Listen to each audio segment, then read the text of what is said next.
काचित्साकेतधामाभिवदति कान्तिहारि प्रहामा सौन्दर्यहीनकामाधृतजातसुता काङ्गरामा दिक्षु प्रख्यात भूमा दिविचदभिमुता देवता मनोजवन्मारुतुल्यवेगं विजेन्द्रियं बुद्धिमतां वरिष्ठं वातात्मजं वाधरयूतमुख्यं श्रीरामदूतं शिरसा नमामि भवति यदनुभावादेरमूकोऽपि वाग्निजरमतिरपि जन्तुर्जायते प्राज्ञमौलिः सकलवचनचेतो देवता भारती सा मम वचसि विधत्तां सन्निधिं मानसे च पृथ्वीमण्डलमध्यस्थाः पूर्णबोधिमतानुगाः वैष्णवाः विष्णुहृदयाः तान् नमस्ते गुरून् मम तपस्वाध्याय शुश्रूषा कृष्णपूजारतं मुनिम् विशेषम् उत्तरं वन्दे परिव्राट् चक्रवर्तिनम् ಶ್ರೀ ಗುರುಭ್ಯೋ ನಮಃ. ಹರಿ ಓಂ. ನಿನ್ನೆಯ ಪ್ರವಚನದಲ್ಲಿ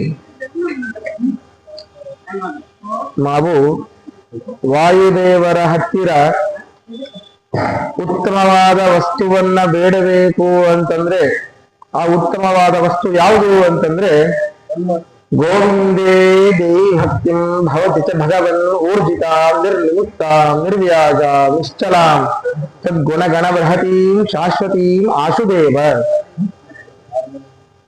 ಪರಮಾತ್ಮನಲ್ಲಿ ನಿರ್ವ್ಯಾಜವಾದ ನಿಶ್ಚಲವಾದ ದೃಢವಾದ ಭಕ್ತಿ ಒಂದನ್ನೇ ಕೊಡ್ರಿ. ನೀವೇ ನಮಗೆ ತಾಯಿ, ನೀವೇ ನಮಗೆ ತಂದೆ, ಭ್ರಾತಃ ಇಷ್ಟಾಪ್ತ ಬಂಧು ಅಂತ ಹೇಳಿ ವಾಯುದೇವರ ಹತ್ರ ಇದನ್ನ ನಾವು ಪ್ರಾರ್ಥನೆ ಮಾಡಿಕೊಳ್ಳಬೇಕು ಅಂತ ಹೇಳಿ ಈಗ ಮೂರೂ ಅವತಾರಗಳನ್ನ ವರ್ಣನೆ ಮಾಡ್ತಾ ಬರ್ತಾರೆ. ಮೊದಲಿಗೆ ಹನುಮಂತ ದೇವರ ಒಂದು ಪರಾಕ್ರಮ ಎಷ್ಟು ನಮಗಿಷ್ಟೇ ಗೊತ್ತು. 100 ಯೋಜನ ಹಾರಿದರು, ಎಷ್ಟೋ ದೂರ ಇರುವಂತಹ ಸಂಜೀವಿನಿ ಪರ್ವತವನ್ನ ತಂದರು, ಲಕ್ಷ್ಮಣನನ್ನ ಬದುಕಿಸಿದರು, ಯುದ್ಧ ಮಾಡಿ ಎಲ್ಲ ಕರ್ಮಗಳನ್ನ ಅವರು ಮಾಡಿದಂತಹ ಎಲ್ಲ ಕರ್ಮಗಳನ್ನ ರಾಮದೇವರಿಗೆ ಅರ್ಪಣೆ ಮಾಡಿದರು ಅಂತ ಕೇಳ್ತೇವೆ. ಹೌದು, ಅವರು ಹೇಗೆ ಅಂತಂದ್ರೆ ಲಂಕೆಯಿಂದ ತಂದಂತಹ ಆ ಸಂಜೀವಿನಿ ಪರ್ವತ, ಆ ಪರ್ವತ ಹೆಸರು ಸಂಜೀವಿನಿ ಪರ್ವತ ಅಂತಲ್ಲ, ದ್ರೋಣಗಿರಿ ಅಂತ ಆ ಪರ್ವತದ ಹೆಸರು. ಅದರಲ್ಲಿ ಇರುವಂತದ್ದು ಸಂಜೀವಿನಿ ಒಂದು ಔಷಧ, ಆದ್ರಿಂದ ಅದಕ್ಕೆ ಸಂಜೀವಿನಿ ಪರ್ವತ ಅಂತ ಎಲ್ಲರೂ ಕರೀತಾರೆ. ಅದರ ಹೆಸರು ದ್ರೋಣಗಿರಿ. ಲಕ್ಷ್ಮಣ ಮೂರ್ಛಿತನಾದಾಗ ಜಾಂಬವಂತಾದಿ ಎಲ್ಲರೂ ಕೂಡ ಹೇಳ್ತಾರೆ ಅಂತಹ ಔಷಧ ಗಂಗಾಯ ಮಾತ್ರ ಇವರು ಮತ್ತೆ ಜಾಗೃತನಾಗ್ಲಿಕ್ಕೆ ಸಾಧ್ಯ. ಎಷ್ಟು ದೂರ ಇತ್ತು? ಲಂಕೆ ಇರೋದು ದಕ್ಷಿಣ, ಅದು ಇರೋದು ಹಿಮಾಲಯ ತಪ್ಪಲಿನಲ್ಲಿ ಉತ್ತರ ಭಾಗದಲ್ಲಿ. ಅದನ್ನು ಹೇಳ್ತಾರೆ ಇಲ್ಲಿ, ಪ್ರಾಕ್ 50 ಸಹಸ್ರೈ ವ್ಯವಹಿತಂ ಅಮಿತಂ ಯೋಜನೈ ಪರ್ವತಂತ್ವಂ ಯಾವತ್ ಸಂಜೀವನಾದ್ಯೌ ಶತನಿಧಿ ಮಧಿತ ಪ್ರಾಣಲಂಕಾ ಮನೈಷೀಹಿ ಅದ್ರಾಕ್ಷಿ ದುಪ್ಪತಂತಂ ತದ ಉದಗಿರಿ ಮುತ್ಪಾಟಯಂತಂ ಗೃಹೀತ್ವ ಯಾಂತಂಕ್ಷೇ ರಾಘವಾಂಘೌ ಪ್ರಣತಮಪಿ ತದೈಕಕ್ಷಣೇ ಸ್ವಾಮಿ ಲೋಕಃ. ಅದಕ್ಕೆ ಹೇಳಿದ್ದು ಮನೋಜವಂ ಮಾರುತ ತುಲ್ಯ ವೇಗಂ. ಮನಸ್ಸಿಗಿಂತಲೂ ಅದ್ಭುತವಾದ ಒಂದು ವೇಗ ವಾಯುದೇವರದ್ದು ಅಂತ. ಹೇಗೆ ಅಂತಂದ್ರೆ ಲಂಕೆಯಿಂದ ದಕ್ಷಿಣ ಭಾಗದ ಆ ಒಂದು ಲಂಕೆಯಿಂದ ಉತ್ತರ ಭಾಗದ ಹಿಮಾಲಯಕ್ಕೆ ಹೋಗಿ ಅಲ್ಲಿ ಆ ಪರ್ವತವನ್ನ ಕಿತ್ತು ತಂದು ಒಂದು ಕಡೆ ಇಟ್ಟು ರಾಮದೇವರಿಗೆ ನಮಸ್ಕಾರ ಮಾಡಿದ್ರಂತೆ. ಇಷ್ಟೇ ಆಗಿರೋದಲ್ಲಿ 50 ಸಹಸ್ರೈ 50 ಸಹಸ್ರ 50,000 ಯೋಜನ ದೂರ. ಒಂದು ಯೋಜನ ಅಂದ್ರೆ 12 ಕಿಲೋಮೀಟರ್, ಹಾಗೆ 50,000 ಯೋಜನ ದೂರ ಅಷ್ಟು ದೂರ ಹೋಗಿ ಆ ಪರ್ವತವನ್ನ ತಂದು ಪಕ್ಕದಲ್ಲಿ ಇಟ್ಟು ರಾಮದೇವರಿಗೆ ನಮಸ್ಕಾರ ಮಾಡಿದ್ರಂತೆ. ಎಷ್ಟೊತ್ತು ಬೇಕಾಯಿತು ಅಂತಂದ್ರೆ ತದೈ ಕಕ್ಷಣೇ ಸ್ವಾಮಿನೋ, ಒಂದು ಕ್ಷಣ ಬೇಕಾಯ್ತಂತೆ ಹನುಮಂತ ದೇವರಿಗೆ. ನಮಗೆ 2-3 ದಿನ ಬೇಕು ಕಾರಲ್ಲಿ ಹೋದ್ರೆ. ಹನುಮಂತ ದೇವರಿಗೆ ಲಂಕೆಯಿಂದ ಹಿಮಾಲಯಕ್ಕೆ ಹೋಗಿ ಆ ಪರ್ವತವನ್ನು ತಂದು ಇಟ್ಟು ರಾಮದೇವ ನಮಸ್ಕಾರ ಮಾಡಿ ಮತ್ತೆ ಕೈ ಕಟ್ಟಿ ನಿಂತಿದ್ದಾರೆ. What next? ಮುಂದೇನು ಆರ್ಡರ್ ಮಾಡ್ತಿ ಮಾಡು ರಾಮ, ನಾ ರೆಡಿ, ನಾ ಬದ್ಧ. ಅಂದ್ರೆ ಅಷ್ಟು ಅವರಿಗೆ ರಾಮದೇವರ ಮುಖಕಮಲದಿಂದ ಬಂತು ಅಂತ ಆದ್ರೆ ಆದೇಶ ತಕ್ಷಣ ಆಗಬೇಕು ಅಂತ ವಿಚಾರ ಮಾಡಿ ಒಂದು ಕ್ಷಣ, ಒಂದು ಈ ಸೆಕೆಂಡ್ ಮುಳ್ಳು ಹೀಗೆ ಇನ್ನೊಂದು ಸೆಕೆಂಡ್ ಆಗುವಷ್ಟರಲ್ಲಿ ಇಷ್ಟೆಲ್ಲ ಕೆಲಸ ಆಗಿ ಹೋಗಿದೆ. ಅಂತಹ ಪರಾಕ್ರಮಶಾಲಿಗಳು ಹನುಮಂತ ದೇವರು. ಅದನ್ನ ಹೇಳಿದ್ದಿಲ್ಲಿ. ಅದ್ರಾಕ್ಷಿ ಉತ್ಪತಂತಂ, ಏನೇನ್ ನೋಡಿದ್ರು? ಇದು ಸುಮ್ಮನೆ ಏನೋ ಕಪೋಲ ಕಲ್ಪಿತ ಅಲ್ಲ. ಅಲ್ಲಿರುವಂತಹ ವಾನರರು ಎಲ್ಲರೂ ನೋಡಿದ್ದಾರೆ. ಇಲ್ಲಿಂದ ಹಾರಿ ಹೋಗೋದು, ಅಲ್ಲಿಂದ ತರೋದು, ತಂದು ಇಲ್ಲಿ ಇಡೋದು, ರಾಮದೇವ ನಮಸ್ಕಾರ ಮಾಡೋದು ಎಲ್ಲ ಒಂದೇ ಕ್ಷಣದಲ್ಲಿ ನಡೆದಿದೆ. ಅಲ್ಲಿರುವಂತ ಎಲ್ಲಾ ಎಲ್ಲರೂ ನೋಡಿದ್ದಾರೆ ಇದನ್ನ. ತದೇಕಕ್ಷಣೇ ತ್ವಾಂಹಿ ಲೋಕಃ, ಏಕಕ್ಷಣೇ ಒಂದೇ ಒಂದು ಕ್ಷಣದಲ್ಲಿ ಉತ್ಪತಂತಂ ಗಿರಿಂ ಉತ್ಪಾಟಯಂತಂ ಗೃಹೀತ್ವಾ ಆಯಾಂತಂ ರಾಘವಾಂಗವೂ ಪ್ರಣತಂ. ಹಾರಿದ್ದನ್ನ, ಆ ಪರ್ವತವನ್ನು ಕಿತ್ತು ತಂದಿದ್ದನ್ನ, ಅಲ್ಲಿ ಇಟ್ಟಿದ್ದನ್ನ ರಾಮದೇವರಿಗೆ ನಮಸ್ಕಾರ ಮಾಡಿದ್ದನ್ನ ಎಲ್ಲವೂ ನೋಡಿದ್ದು ಒಂದೇ ಕ್ಷಣದಲ್ಲಿ. ಎಂತಹ ವೇಗದಿಂದ ಹೋಗಿರಬೇಕು ಹನುಮಂತ ದೇವರು. ಆಯ್ತು, ನಾವೆಲ್ಲ ಫೋಟೋದಲ್ಲಿ ನೋಡ್ತೇವೆ ಹನುಮಂತ ದೇವರು ಬೆಟ್ಟ ತರ್ತಿದ್ದಾರೆ ಅಲ್ಲಿ. ಅದು ತರೋದಾ ಇಟ್ಟು ಬರೋದಾ? ಅದು ಚಿತ್ರ ಏನ್ ಹೇಳ್ತೇನೆ. ಈಗ ಆ ಒಂದು ಸಂಜೀವಿನಿ ಪರ್ವತ ಲಂಕೆಯಲ್ಲಿ ಇಲ್ಲ, ಅದು ಈ ಮೊದಲೆಲ್ಲಿತ್ತು ಅಲ್ಲೇ ಇದೆ ಅದು. ಹಾಗಾದ್ರೆ ಅದು ತಂದಿರೋದು ತರುವಂತಹ ಭಾವಚಿತ್ರವೋ ವಾಪಸ್ ಹೋಗಿ ಇಡುವಂತಹ ಭಾವಚಿತ್ರವೋ? ಅದು ನಮಗೆಲ್ಲ ಏನೋ ತರುವಂತಹ ಭಾವಚಿತ್ರ. ಹನುಮಂತ ದೇವರು ಸಂಜೀವಿ ಪರ್ವತ ತರಬೇಕಾದ್ರೆ ಅದನ್ನ ನೋಡಿ ಮಾಡಿರುವಂಥದ್ದು ಅಂತ. ಅದಕ್ಕೆ ಹೌದು ಸತ್ಯ, ಅದು ತರುವಂಥದ್ದಷ್ಟೇ. ಅವ್ರು ಇಟ್ಟು ಬಂದೇ ಇಲ್ಲ ಮಹಾರಾಯರು, ತಂದಿದ್ದಷ್ಟೇ ಗೊತ್ತು, ಇಟ್ಟಿಲ್ಲ ವಾಪಸ್ ಹೋಗಿ. ಮತ್ತೆ ಏನ್ ಮಾಡ್ತಾರೆ? ಮುಂದಿನ ಶ್ಲೋಕದಿಂದ ಹೇಳ್ತಾರೆ, ಕ್ಷಿಪ್ತ ಪಶ್ಚಾತ್ ಸಲೀಲಂ ಶತಮ ತುಲಮತೆ ಯೋಜನಾನಾಂಸ ಉಚ್ಚ ತಾವದ್ವಿಸ್ತಾರವಾಂಶ ಪ್ಯುಪಲ ಲವ ಇವವು ವ್ಯಗ್ರ ಬುದ್ಧ್ಯಾತ್ಮಯತಃ ಸ್ವಸ್ವಸ್ಥಾನ್ ಸ್ಥಿತಾದಿ ಸ್ಥಿರ ಸಕಲ ಶಿಲಾ ಜಾಲ ಸಂಶ್ಲೇಷ ನಷ್ಟ ಛೇದಾಂಕ ಪ್ರಾಗಿವಾಭೂ ಕಪಿವರ ವಪುಚಸ್ತೇನ ಕೌಶಲಾಯ. ನಿನಗೆ ನಮಸ್ಕಾರ ಅಲ್ಲಪ್ಪ, ನಿನ್ನ ಒಳಗಡೆ ಇರುವಂತ ಈ ಒಂದು ಸ್ಕಿಲ್ಸ್, ಈ ಸ್ಕಿಲ್ ಏನಿದೆ, ಈ ನಿನ್ನ ಕೌಶಲ ಏನಿದೆ, ಅದಕ್ಕೆ ನಮಸ್ಕಾರ ಅಂತ. ತಂದಿದ್ದಷ್ಟೇ ವಾಪಸ್ ಹೋಗಿಟ್ಟಿಲ್ಲ, ನಿಂತಲ್ಲೇನೆ ಆ ಗುಡ್ಡವನ್ನ ಸಣ್ಣ ಹುಡುಗ ಕಲ್ಲು ಎತ್ತಿ ಒಗದ ಹಾಗೆ ಆ ಗುಡ್ಡವನ್ನು ಎತ್ತಿ ನಿಂತಲ್ಲೇ ಒಗೆದಿದ್ದಾರೆ. ಲಂಕೆಯಿಂದ ಒಗೆದದ್ದು ಹಿಮಾಲಯದವರೆಗೆ ಆ ಗುಡ್ಡವನ್ನ. ಅದು ತರಬೇಕಾದ್ರೆ ಈಗ ನಾವು ಒಂದು ಸಲಿಕೆಯಿಂದ ಮಣ್ಣು ತೆಗೆದಾಗ ಅದು ತೆಗ್ದು ಬೀಳುತ್ತೆ, ಏನೋ ಜಿಗ್ಜೆಲ್ಲ ಶೇಪ್ ಎಲ್ಲ ಆಗುತ್ತಲ್ಲ ಸುತ್ತಲೂ ತೆಗೆದಿರುವಂಥದ್ದು. ಈ ಮಹಾರಾಯರು ಆ ಒಂದು ಪರ್ವತವನ್ನ ಒಗೆದ್ರೆ ಎಲ್ಲೆಲ್ಲಿಂದ ಆ ಕಲ್ಲುಗಳು ಬಿರುಕು ಬಿಟ್ಟು ಕೆಳಗೆ ಬಿದ್ದಿದ್ದು ಅವೆಲ್ಲ ಹೋಗಿ ವಾಪಸ್ ಅದೇ ಸಂಧಿಗಳಲ್ಲಿ ಕೂತಂತೆ. ಪ್ಯುಪಲ ಲವ ಇವವು ವ್ಯಗ್ರಬುದ್ಧ, ಸಣ್ಣ ಕಲ್ಲು ಒಗದ ಹಾಗೆ ಬಂದಿದ್ದಾರೆ. ಎಷ್ಟು ದೊಡ್ಡದಿದೆ ಪರ್ವತ, ಸಣ್ಣದ? ಅದು 50 kg 100 kg. ಎಂಥದ್ದು ಅಂತಂದ್ರೆ ಶತಮತುಲಮತೆ 100 ಯೋಜನ ಅಗಲ, 100 ಯೋಜನ ಉದ್ದ. ಎಷ್ಟು ಅಗಲ ಇದೆಯೋ ಅಷ್ಟು ಎತ್ತರ ಇದೆ. ಅಂತಹ ಪರ್ವತವನ್ನ ಹನುಮಂತ ದೇವರು ಅಲ್ಲಿ ನಿಂತಲ್ಲೇ ಒಗೆದಿದ್ದಾರೆ. ಮತ್ತೆ ಎಲ್ಲಿ ಹೋಯ್ತೋ ಹಾಗೇ ಆಗಿದೆ. ಅಲ್ಲಿ ಹೋಗಿ ನೋಡಿದ್ರೆ ಈಗೂ ಗೊತ್ತಾಗೋದಿಲ್ಲ ಇಲ್ಲಿ ಹನುಮಂತ ದೇವರು ಈ ಪರ್ವತವನ್ನ ತೆಗೆದುಕೊಂಡು ಹೋಗಿದ್ರು ಅಂತ.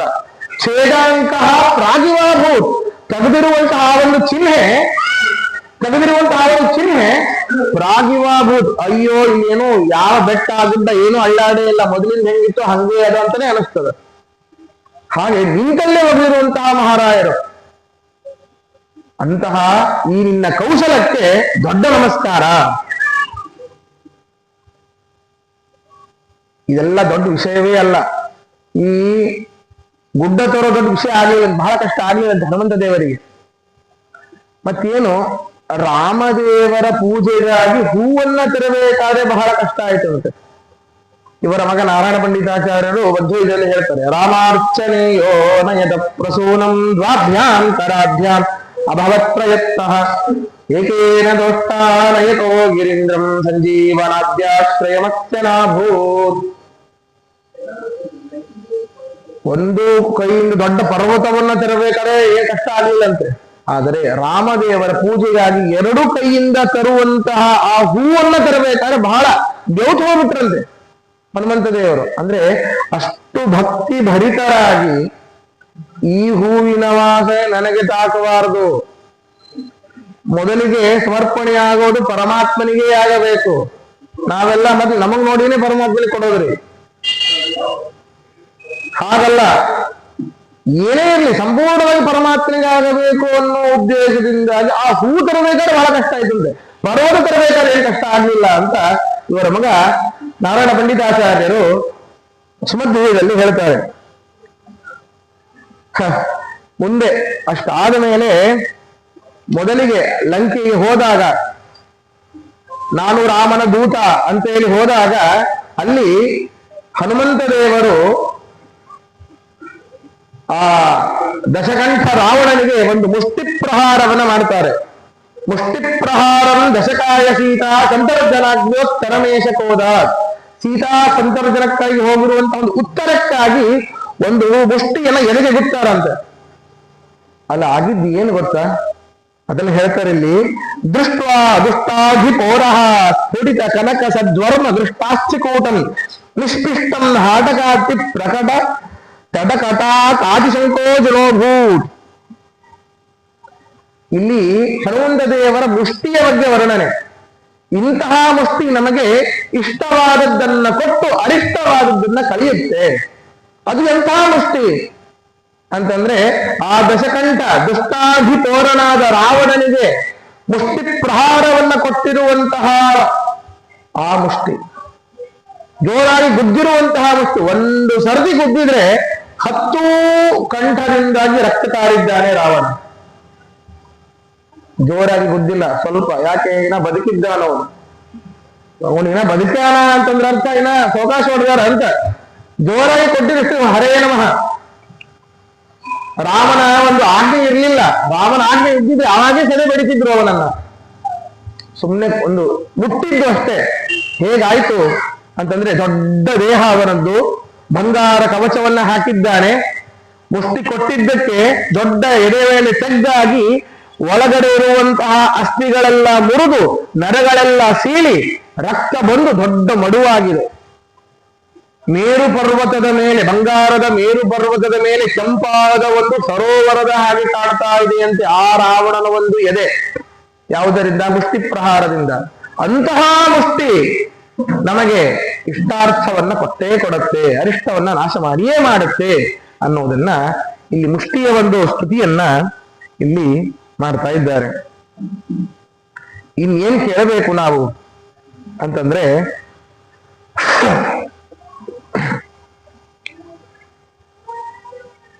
ನಿರ್ಮೃತ್ಸನ್ ಅತ್ನೇಯತ್ವಂ ವಿಜರ ವರಜರ ಸಂಧಕಾಯಾಸ್ತಿ ಸಂಧಿ ಯುದ್ಧೇತ್ವಂ ಶುದ್ಧರೇವ ಪಶುನಿವ ದಮಯನ್ ವಿಷ್ಣುಪಕ್ಷದ್ವಿಡೀಶಂ ಯಾವತ್ ಪ್ರತ್ಯಕ್ಷ ಭೂತಂ ನಿಖಿಲ ಮಖಭುಜಂ ದಪ್ಪಯ ಮಾಸಿಥಾಸೌ ತಾವತ್ಯ ಯೋಜಿತತ್ಯ ಕಿಮು ವದ ಭಗವನ್ ರಾಜಸೂಯಾಶ್ವಮೇಧೆ.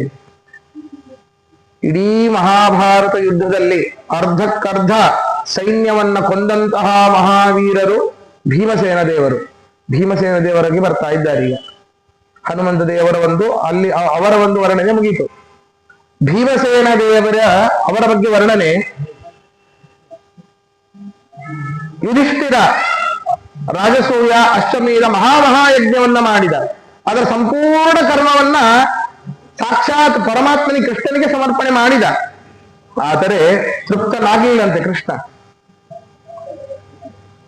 ತೃಪ್ತನಾಗ್ಲಿಲ್ಲಂತೆ. ಮತ್ತೇನು, ಯಾವುದರಿಂದ ತೃಪ್ತನಾದ ಅಂತಂದ್ರೆ, ಈ ಭೀಮಸೇನ ಯಾವ ದುಷ್ಟ ರಾಕ್ಷಸರನ್ನ ಕೊಂದನೋ ದುಷ್ಟ ರಾಜಾಧಿರಾಜರನ್ನ ಜರಾಸಂಧಾದಿ ಮೊದಲಾದ ಕೀಚಕ ಮೊದಲಾದ ಈ ರಾಕ್ಷಸರನ್ನ ಯುದ್ಧವೆಂಬ ಯಜ್ಞದಲ್ಲಿ ಕೊಂದನೋ ಅದರಿಂದ ಆದಷ್ಟು ತೃಪ್ತಿ ಈ ರಾಜಸೂಯ ಅಶ್ವಮೇಧ ಯಾಗಗಳಿಂದಾಗಿ ಕೃಷ್ಣನಿಗೆ ಆಗ್ಲಿಲ್ಲ. ತಾವತ್ಯ ಯೋಜಿ ತೃಪ್ತ್ಯ ಕಿಮು ವದ ಭಗವನ್ ರಾಜಸೂಯಾಶ್ವಮೇಧೆ. ಕೀಚಕನನ್ನ ಸಂಹಾರ ಮಾಡ್ತಾರೆ. ಅಲ್ಲಿ ಅದ್ಭುತ. ಕೀಚಕ ಸೈರಂಧ್ರಿ ಅಲ್ಲಿ ವಿರಾಟ ನಗರದಲ್ಲಿ ಇರ್ತಾರೆ. ಬೆನ್ನು ಬಿದ್ದು ಬಿಟ್ಟಿರ್ತಾನೆ ದ್ರೌಪದಿಗೆ, ಆ ಮಹಾರಾಣಿಯ ಸೇವಕಿ. ಏನು ಮಾಡೋದು ಬಿಡ್ತಿರ್ಲಿಲ್ಲ. ಇವತ್ತು ರಾತ್ರಿ ಕೀಚಕ ನನಗೆ ತನ್ನ ರೂಮಿಗೆ ಬಾ ಅಂತ ಹೇಳಿದ್ದಾನೆ. ನಾನು ಒಂದು ವೇಳೆ ಹೋದ್ರೆ ನಾನು ನಿಮ್ಮ ಕೈಯಲ್ಲಿ ಸಿಗೋದಿಲ್ಲ. ನೀವು ಇದೇ ಇನ್ನು ಅಜ್ಞಾತವಾಸ ಇದೆ ಅಂತ ಇಲ್ಲೇ ಕೊಡುತ್ರೆ ನಾನು ನಿಮ್ಮ ಕೈಗೆ ಸಿಗೋದಿಲ್ಲ, ನಾನು ಸಾಯಲೇಬೇಕಾಗತ್ತೆ. ಎಲ್ಲರ ಹತ್ರವೂ ಕೇಳ್ತಾಳೆ. ಆದ್ರೆ ಮಾತು ಕೇಳೋದು ಭೀಮಸೇನ ಮಾತ್ರ. ಆದಿದ್ದಾಗಿ ಅಜ್ಞಾತವಾಸ ಮುರಿದ್ರೂ ಚಿಂತೆ ಇಲ್ಲ, ನಿನ್ನ ಕಾಪಾಡುತ್ತೇನೆ. ಇವತ್ತು ನೀನೇ ಹೋಗಿ ಹೇಳು, ಸುಂದರವಾದ ಮಾತನ್ನ ಆಡು ಕೀಚಕನ ಹತ್ತಿರ. ಏನಂತ? ಇವತ್ತು ರಾತ್ರಿ ಹೊತ್ತು ನಾಟ್ಯರಂಗಕ್ಕೆ ಬಾ, ನಾನು ನಿನಗಾಗಿ ಕಾಯ್ತಾ ಇರ್ತೇನೆ ಅಂತ ಹೇಳು, ಮುಂದಿನ ನಾನು ನೋಡ್ಕೊಳ್ತೇನೆ ಅಂತ ಭೀಮ. ಮುಂದಿನ ನಾನು ನೋಡ್ಕೊಳ್ತೇನೆ, ನಾಟ್ಯರಂಗಕ್ಕೆ ಬಾ ಅಂತ ಹೇಳು. ಅವಳು ಹೋಗಿ ಅವನಿಗೆ ಒಲಿಯುವ ಹಾಗೆ ಅದ್ಭುತವಾದ ಮಾತುಗಳನ್ನ ಆಡಿ ಬಾ ಅಂತ ಹೇಳ್ತಾರೆ. ವಿಚಾರ ಮಾಡಿ, ದಷ್ಟಪುಷ್ಟಾದ ಶರೀರ ಭೀಮನದ್ದು, ವಜ್ರಕಾಯ, ಮೃಕೋದರ ಅಂತ ಕರಿತೇವೆ. ಮೃಕ ಅಂತಂದ್ರೆ ತೋಳ ಅಂತ ಅರ್ಥ. ಉದರ, ತೋಳದ ಉದರ ಅಂದ್ರೆ ಈ ಹೊಟ್ಟೆಯ ಭಾಗ ಅತ್ಯಂತ ಸಣ್ಣದು, ಎದೆಯ ಭಾಗ ಅಗಲ. ಇದು ಪುರುಷರಿಗೆ ಇರಬೇಕಾದ ಲಕ್ಷಣ. ಈಗೆಲ್ಲ ಉಲ್ಟಾಗಿದೆ, ಎದೆ ಸಣ್ಣದಾಗಿದೆ, ಹೊಟ್ಟೆ ದೊಡ್ಡದಾಗಿದೆ. ಪುರುಷನಿಗೆ ಇರಬೇಕಾದ ಲಕ್ಷಣ ಮೃಕೋದರ ಅಂತ ಕರೀತೇವೆ. ಅಂಥವನು ಸ್ತ್ರೀ ವೇಷ ಧಾರಣೆ ಮಾಡಿಕೊಂಡು ಹೋಗಿ ಅಲ್ಲಿ ಕುಳಿತಿದ್ದಾನೆ. ನೋಡಿದರೆ ಎಲ್ಲ ಯತಿಗಳು ಸನ್ಯಾಸಿಗಳು ನೋಡ್ತಾರೆ ಅವನನ್ನ. ಯತಿಗಳು, ಋಷಿಮುನಿಗಳು, ಗೃಹಸ್ಥರು, ಯತಿಗಳು ಅನ್ಕೊಳ್ತಾರಂತೆ ನಾವು ಇಷ್ಟು ಬೇಗ ಸನ್ಯಾಸ ತಗೊಂಡು ತಪ್ಪು ಮಾಡಿದ್ವಿ. ಗೃಹಸ್ಥರು ಇಷ್ಟು ಬೇಗ ಮದುವೆಯಾಗಿ ತಪ್ಪು ಮಾಡಿದ್ವಿ ನಾವು. ಬ್ರಹ್ಮಚಾರಿಗಳು ನಾವು ಬೇಗ ಇವನ್ನೇ ಮದುವೆ ಆಗಬೇಕು ಅಂದ್ರೆ ಭೀಮಸೇನ ಸೀರೆಯನ್ನ ತೊಟ್ಟಾಗ ಸ್ತ್ರೀಯರಿಗಿಂತಲೂ ಅದ್ಭುತವಾಗಿ ಕಾಣ್ತಾ ಇದ್ದ. ಅದನ್ನ ದಾಸರು ಹೇಳ್ತಾರೆ. ಸೋಮ ಸಮಾನನ ತಾಮರ ಕಂಬಕ ಹೇಮಾಂಬರ ಕಂಠಿ ಮಣಿಗಣ ಸೂತ್ರಾಮ ಕಾಮಿನಿ ವ್ಯಾಮೋಹಿತ ಅಭಿರಾಮ ರೂಪ ನಿಸ್ಸೀಮ ಬಲಾಢ್ಯ ಭೀಮನು ಸರ್ವ ಜನ ಮೋಹಿಸುವಂಥ ಕಾಮಿನಿ ರೂಪವ ತೋಟನ. ಭೀಮನು ಸರ್ವಜನ ಮೋಹಿಸುವಂಥ ಕಾಮಿನಿ ರೂಪವ ತೊಟ್ಟನ. ಆ ಶಬ್ದಗಳ ಲಾಲಿತ್ಯ ಅಂತ ಅದ್ಭುತ. ಅದರಲ್ಲಿ ಬಟಕು ಚಪಟಕ ರಪುಟ ದಿನ್ ಹಿಗ್ಗಿಸಿ ತೀಡುತ್ತ ಅಂಗುಟ ತುದಿಲೆಳೆದುಟಿ ರಕ್ತಿನಿಯನು ನೋಡುತ್ತ ಕುಟಿಲಾಳ ಕನ್ಯಾ ವರಿಸುತ್ತ ಪಟು ಮಾತಾಡುತ್ತ ವಿಟರಿಗೆ ಸ್ಮರ ಸಂಕಟವನ್ನು ಹೃದಯದಲೋಡುತ್ತ. ಒಂದೇ ಕ್ಷಣ ಕೀಚಕನ ಕೊಂದಿದ್ದು. ಪುಟ ಚಂಡಾರಿಸಿ ನಟನೆ ಮಾಡುವ ಭಡಟಂಗಿ ಹವಿತ ಪಟಲಾಂಗಿರಲದು ವಟು ವೃದ್ಧ ಯತಿ ಮಠ ಮಂದಿರ ಲಂಪಟವ ಬಿಟ್ಟು ಮಿಟಿ ಮಿಟಿ ನೋಡುವರು. ವಟು ವೃದ್ಧರು ಯತಿ ಮಠ ಮಂದಿರ ಬಿಟ್ಟು ಮಿಟಿ ಮಿಟಿ ನೋಡುವರು. ಜೀವನಲ್ಲೇ ಅಯ್ಯೋ ಎಲ್ಲಿದ್ದಪ್ಪ ಇಂಥ ಹೆಣ್ಣು ಇನ್ನೂರು ನೋಡಿರಲಿಲ್ಲ ಅಂತ. ಅಂತಹ ದಷ್ಟ ಪುಸ್ತಕಾಯ ಸೀರೆ ಉಟ್ಕೊಂಡಾಗ ಅಂತಹ ಸೌಂದರ್ಯ ಅವನಲ್ಲಿ. ಏನೇನ್ ಹಾಕೊಂಡಿದ್ದ ಅದನ್ನ ಹೇಳ್ತಾರೆ. ಕರಿಕಲ ಭಗಮನ ಸೊರಗಿದ ಕಟಿ ಕಂಠೀರವು ವಿರಳ ನಯನ ಗಿತ ಎರಳಗಳ ಮನೆಯನ್ನು ಸೇರಲು ಸರಸ ಸ್ವರದಿನ್ ಪರಿಭ್ರಮಿಸಿತು ಕಲಕೀರವು ಸುರನರವರ ಸುಂದರಿಯರ ಚಲ್ರತೆ ಮಾರವು. ಏನೇನ್ ಹಾಕೊಂಡಿದ್ದ ಹೆರಳ ಬಂಗಾರವು ಸರಳ ಸರಳಗಿ ಸರ ಹರಳ ಕಂಕಣ ಬಳಿ ಸರಳ ಬೆರಳು ಗುರ ಅರಳ ಮಲ್ಲಿಗೆ ಸರ ಕೊರಳಗಂಧವ ಕಂಡು ಮರಳಗೊಂಡು ಮನ ಹಗಲಿರಲು ಧ್ಯಾನಿಪರು. ನೋಡ್ರಿ ಎಷ್ಟು ಲಕಾರ ಎಣಿಸಿ ನೋಡೋಣ. ಹೆರಳ ಬಂಗಾರು ಹೆರಳಿಗೆ ಬಂಗಾರ, ಸರಳ ಸರಳಗಿ ಸರ ಸರಕ್ಕೊಂದು ಸರ ಸರಕ್ಕೊಂದು ಸರ, ಹರಳ ಕಂಕಣ ಬಳಿ ಸರಳ ಬೆರಳುಂಗುರ ಅರಳ ಮಲ್ಲಿಗೆ ಸರ ಕೊರಳಗಂಧವ ಕಂಡು ಮರಳುಗೊಂಡು ಮನ ಹಗಲಿರಲು ಧ್ಯಾನಿಪರು. ಹಗಲ್ಯಾವುದೋ ಇರಲಾದು ಗೊತ್ತಾಗಿಲ್ಲ, ಆ ಹೆಣ್ಣು ಬೇಕು ಅಂತ ಎಲ್ಲರೂ ಮನೆ ಬಿಟ್ಟು ಕಟ್ಟಿ ಬಂದು ಕೂತ್ರು. ಸನ್ಯಾಸಿಗಳೆಲ್ಲ ದಂಡ ಹಾಕೊಂಡವ್ರು ಅಲ್ಲೇ ಬಿಟ್ಟು ಹೊರಗೆ ಬಂದು ಕೂತ್ರು ಅವರು ಓಡಿಗೆ. ಅಂತಹ ಅದ್ಭುತವಾದ ಸೌಂದರ್ಯ ಅಂತ ಭೀಮಸೇನ ದೇವರದ್ದು. ಇಂತಹ ಮಹಾ ರಾಕ್ಷಸರನ್ನ ಸಂಹಾರ ಮಾಡಿ ಸಹುರೇ ಮನ್ಯೋ ಅಯಂತೆ ಬಲಿರಸ್ತು ಮನ್ಯುನಾಮಕ ಪರಮಾತ್ಮನಿಗೆ ಸಂಪೂರ್ಣವಾಯಿತು. ಸಮರ್ಥ ಕೃತ್ಯಾನಿ ಕೃತಾನಿ ವ್ಯಾಸಾಯ ಭೂಮ್ನೆ ಸಕೃತಾನಿ ತಾವತ್ ಕರಿಷ್ಯಮಾಣಾನಿ ತಸ್ಯ ಪೂಜಾ ಸಂಕಲ್ಪಯಾಮಾಸ ಶುದ್ಧ ಬುದ್ಧಿಃ. ಮುಂದೆ ಮಾಡುವಂತಹ ಅನೇಕ ರಾಕ್ಷಸ ಸಂಹಾರವನ್ನ, ಹಿಂದೆ ಮಾಡಿದ ಸಕಲ ರಾಕ್ಷಸ ಸಂಹಾರವನ್ನ ಎಲ್ಲವನ್ನೂ ವ್ಯಾಸರಿಗೆ ಕೃಷ್ಣನಿಗೆ ಸಮರ್ಪಣೆ ಮಾಡ್ತಾರೆ. ಮುಂದೆ ಹೋಗಬೇಕಾದ್ರೆ ಅದಕ್ಕಿಂತ ಹಿಂದಿನ ವಿಷಯ,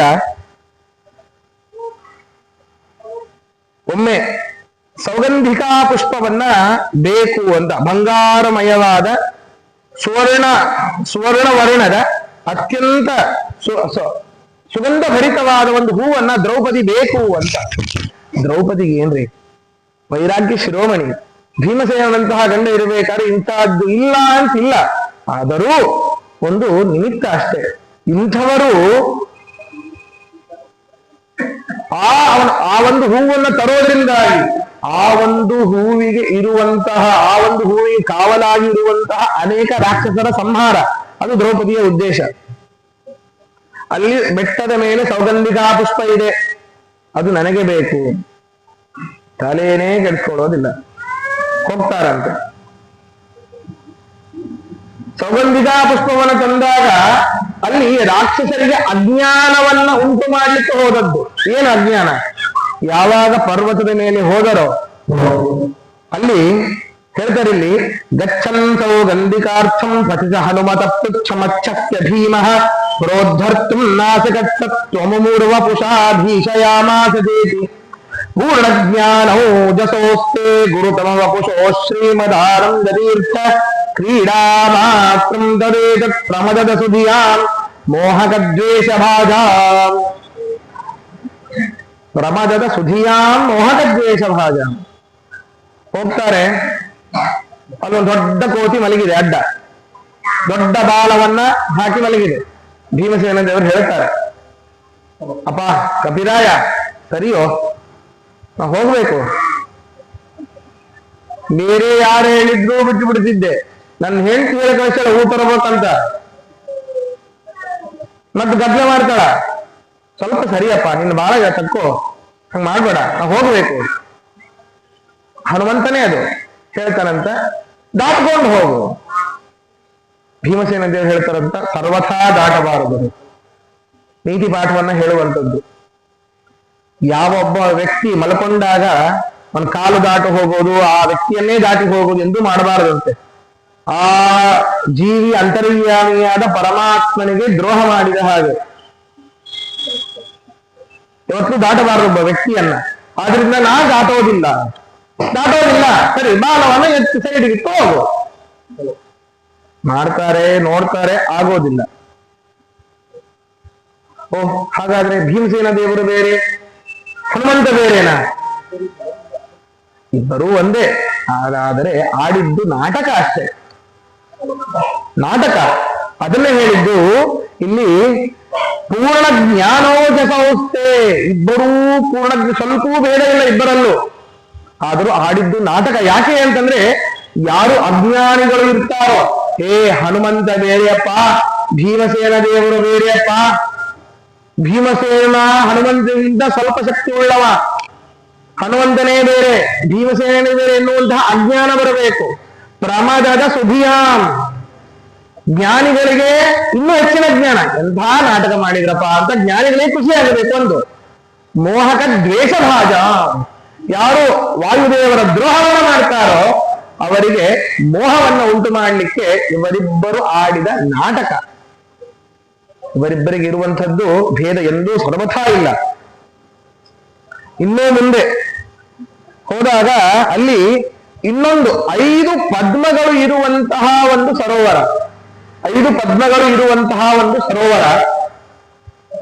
ಆ 5 ಪದ್ಮಗಳು ಬೇಕು ಅಂತಾನೆ ಕೇಳ್ತಾಳೆ ದ್ರೌಪದಿ ದೇವಿ. ಇನ್ನೊಮ್ಮೆ ಸೌಗಂಧಿಕಾ ಪುಷ್ಪ ಬಿಡಿ, ಇನ್ನೊಂದು ಕೇಳ್ತಾಳೆ. ಅಲ್ಲಿ 3 ಪದ್ಮ ರಾಕ್ಷಸರು, ಅನಂತ ಸಂಖ್ಯಾತರು, ಅಕ್ಷೋಹಿಣಿ, 10,000 ಅಕ್ಷೋಹಿಣಿ ಸೇರಿದಾಗ ಒಂದು ವೃಂದ, ಅಂತಹ 10,000 ವೃಂದ ಸೇರಿದಾಗ ಒಂದು ಶಂಖ, ಅಂತಹ 10,000 ಶಂಖ ಸೇರಿದಾಗ ಒಂದು ಮಹಾಶಂಖ, ಅಂತಹ 10,000 ಮಹಾಶಂಖ ಸೇರಿದಾಗ ಒಂದು ಪದ್ಮ.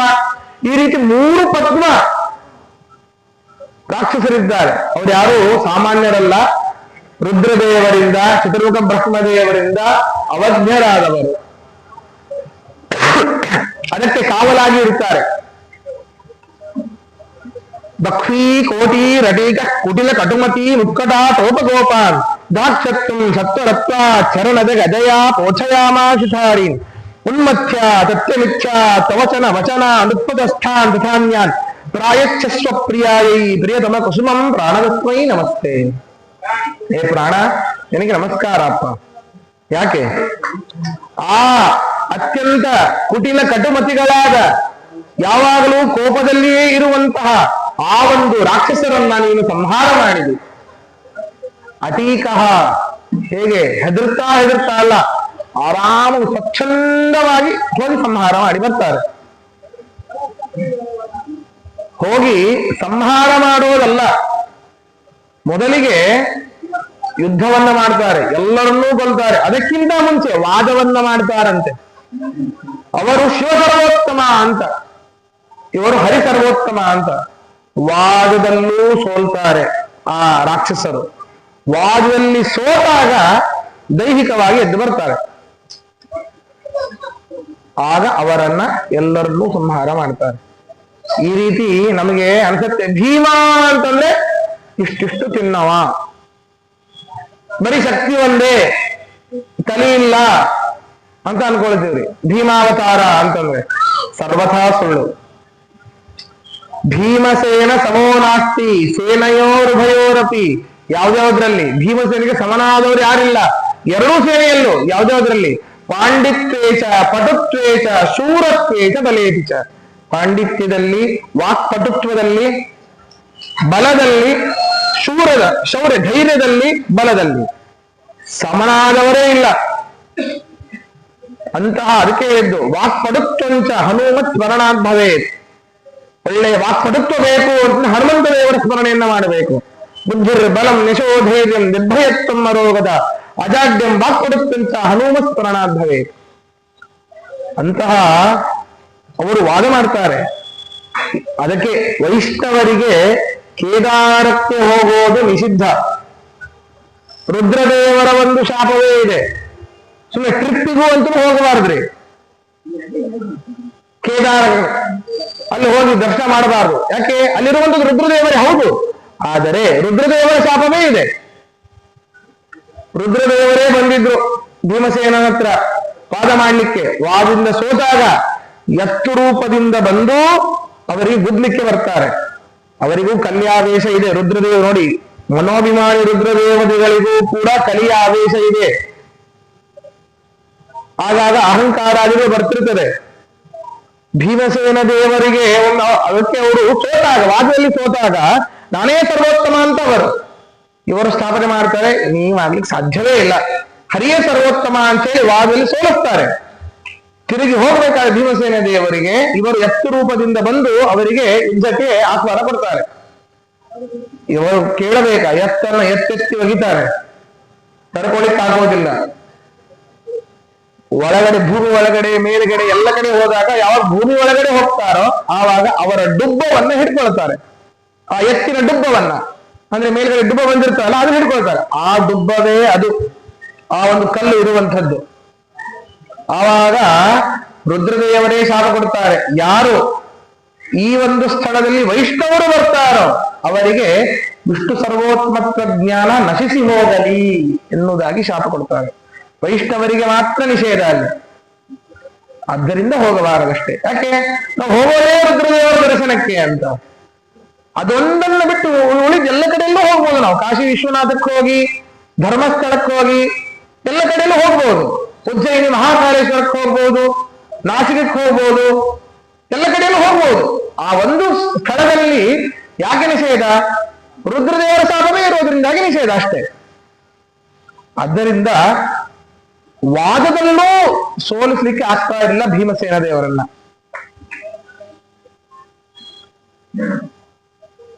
ಅಂತಹ ಭೀಮಸೇನ ದೇವರಿಗೆ ದೇವರು ಈ ಮಹಾಪದ್ಮ ಅನೇಕ ರುದ್ರದೇವರ ಒಂದು ಬಲದಿಂದಾಗಿ, ಅವರ ಅನುಗ್ರಹದಿಂದಾಗಿ ಅವಧ್ಯರಾಗಿದ್ದರೋ ಎಲ್ಲರನ್ನೂ ಕೊಲ್ತಾರೆ. ಅದಕ್ಕೆ ಅವ್ರು ಹೇಳ್ತಾರೆ, ಸರಿ ಈಗಂತೂ ಇವನದೇ ಸಮಯ, ನಮ್ದು ಸಮಯ ಬರ್ತದೆ. ಇಷ್ಟರಲ್ಲಿ ಒಬ್ಬ ರಾಕ್ಷಸ ಇದ್ದ, ಅವನೇ ಮಣಿಮಂತ ಅಂತ. ಆ ಮಣಿಮಂತ ಅನ್ನುವಂತಹ ರಾಕ್ಷಸನೇನೆ ಕಲಿಯುಗದಲ್ಲಿ ಬಂದು ಎಲ್ಲವೂ ಸುಳ್ಳು, ಈ ಎಲ್ಲಾ ವೇದಗಳು ಕೂಡ ಅಸತ್ವ ವೇದಕ ಪ್ರಮಾಣ ಹೋದ್ರೆ ಮತ್ತೇನು ಸುಳ್ಳು ಹೇಳುವ ಪ್ರಮಾಣಗಳು. ವೇದ ಎಲ್ಲ ಸುಳ್ಳು ಹೇಳ್ತದೆ, ಅದೆಲ್ಲ ತಪ್ಪು ಅಂತ ಎಲ್ಲ ಹೇಳಿ ಶುರು ಮಾಡಿದ. ಅದನ್ನೇ ಮುಂದೆ ಹೇಳ್ತಾರೆ ಇಲ್ಲಿ, ದೇಹ ದುಃಖ ಹಿತಾನ ಅಧಿಪತಿ ರಸದ ವಕ್ರ ಬುದ್ಧಿ ಕ್ರುದ್ಧ ಕ್ರೋಧೈಕ ವಶ್ಯ ಕ್ರಿಮಿರಿವ ಮಣಿಮಾನ್ ದುಷ್ಕೃತಿ ನಿಷ್ಕ್ರಿಯಾರ್ಥ ಚಕ್ರೇ ಭೂ ಚಕ್ರ ಚಕ್ರ ನಿವಸತಾಂ ತತ್ವಶಾಸ್ತ್ರಂ ದುಸ್ತರ್ಥಂ ಚಕ್ರಪಾಣೆ ಗುಣಗಳ ದೇಹವನ್ನು ಜೀವದಾನಿ ಸಾಧಿಗತ್ಯ. ಈ ದುಸ್ತರ್ಕವನ್ನ ಎಲ್ಲ ಸಜ್ಜನರಿಗೂ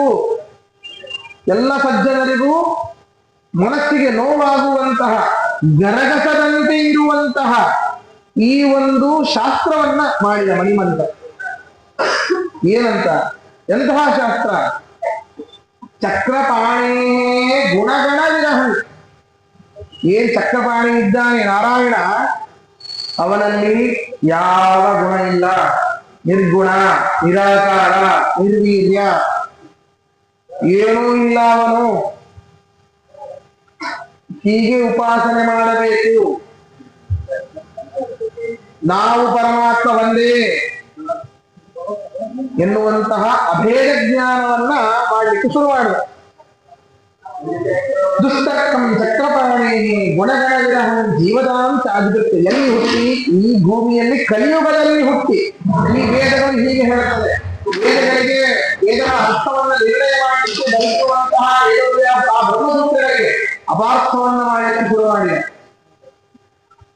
ಅದಕ್ಕೆ ಎಲ್ಲರೂ ಕೇಳಬೇಕಲ್ಲ ಅಂತಂದ್ರೆ ಅದಕ್ಕೆ ಹೇಳ್ತಾರೆ, ಹೌದು ಕೆಲವೊಬ್ರು ಕೇಳಿದ್ರು, ಕೆಲವೊಬ್ರು ಬಿಟ್ರು. ತದ್ದುಷ್ಟೇ ಚಾರುಕಾರ ಕತಿಪಯ ಪುನರೈಹಿ ಆಕೃತ ಅನ್ನೈಹಿ ವಿಶಿಷ್ಟಃ ಬ್ರಹ್ಮಾಹಂ ನಿರ್ಗುಣೋಹಂ ವಿದತ ವಿದಯತಿ ಕೇಶಪಾಖಂಡವಾದಃ ತದ್ಯುಕ್ತ್ಯಾ ಭಾಗದಾಳ ಪ್ರಸರ ವಿಶತರೋ ದಾಸ ಪ್ರಮಾಣ ಜ್ವಾಲ ಮಾಲ ಅಧರಾಗ್ನಿ ಪವನ ವಿಧೇಯತೆ ದೇವತಾ ಪ್ರಿಯ.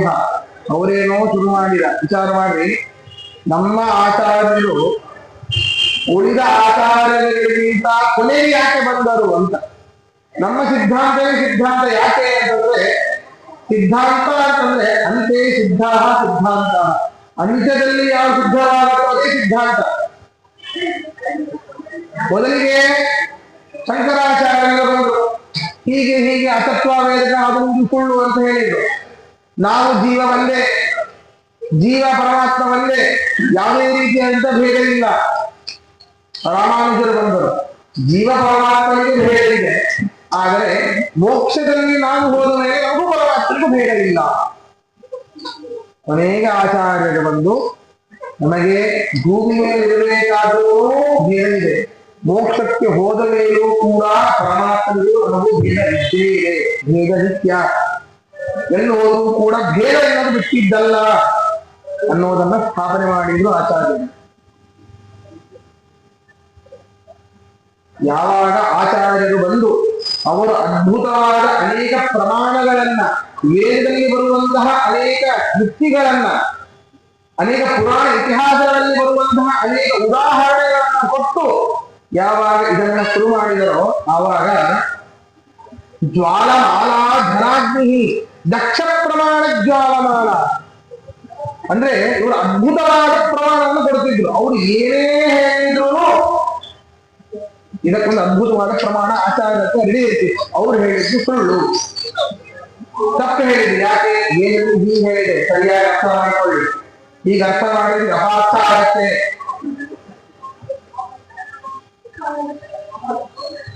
ಆದ್ದರಿಂದ ವಿಜಯತೆ ಪವನಃ ವಿಜಯತೆ ಅವತಾರ ತೃತೀಯ, ಈಗಿನ ಮೂರನೇ ಅವತಾರ ಮಧ್ವಾವತಾರ ಏನಿದೆ, ಅದ್ಭುತವಾದ ಪ್ರಮಾಣವೆಂಬ ಈ ಜ್ವಾಲೆಯ ಸಹಿತವಾದ ಅಗ್ನಿ ಆ ಒಂದು ಕಾಡಗಿಚ್ಚನ್ನು ಸುಡ್ತಾ ಇದೆ, ಆ ಒಂದು ಕಾಡನ್ನು ಸುಡ್ತಾ ಇದೆ.